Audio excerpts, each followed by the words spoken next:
Well, that's my gig. I write for 5 hours every day.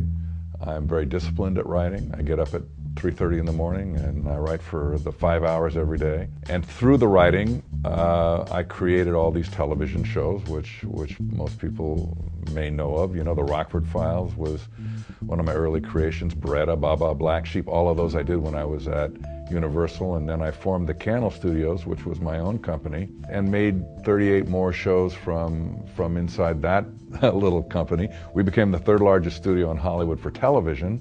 I had 2,500 employees there, so my day then was I would get up. That's why I started getting up earlier and earlier in the morning to write, because I had all these management responsibilities, and so I would get up at 5 in the morning, and then I got to be 4, and then I got to be 3:30, because I needed to get I was always one of the writers of the 6 shows that we had on the air, so I would go from one show to the next and write episodes as well as running the studios.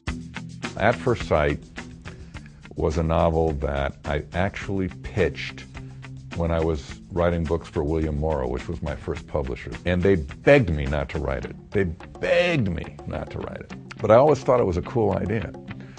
And I started writing my Shane Scully series at St. Martin. I moved over to St. Martin, which is a great publisher for me.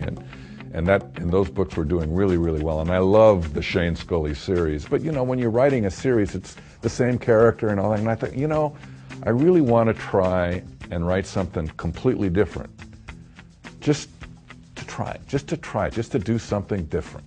And I remembered this novel that everybody, including people that worked for me, said, "Oh, I don't think you should write." I mean, everybody told me not to write this novel.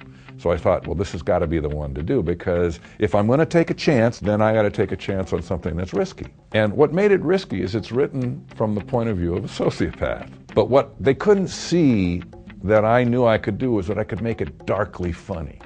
It's a very funny book, and it's dark, in my opinion, and most people who've read it would agree.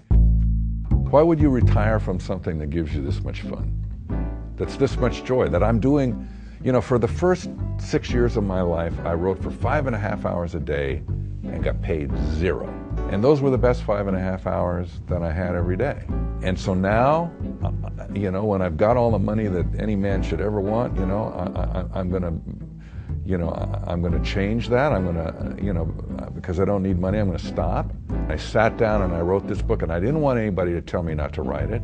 I didn't want to try and sell it to somebody and have them say, well, wouldn't it be better if you did it this way? I just wanted to do what I wanted to do. So I wrote that book on spec. And I always feel if you're not willing to take a chance on yourself, if you're not willing to bet on yourself, then what have you got? If it's good, it'll sell. That's what I'm all about, So the book I'm writing right now, and I was reading it before you called me to come in here, and I've got 200 pages written, total spec. Nobody except my wife and my assistants that are correcting my cheesy spelling know that this book is in progress. So that's, and I'll sell it. I'm going to sell it because it's good. But I'm not afraid to bet on myself, and you've got to bet on yourself.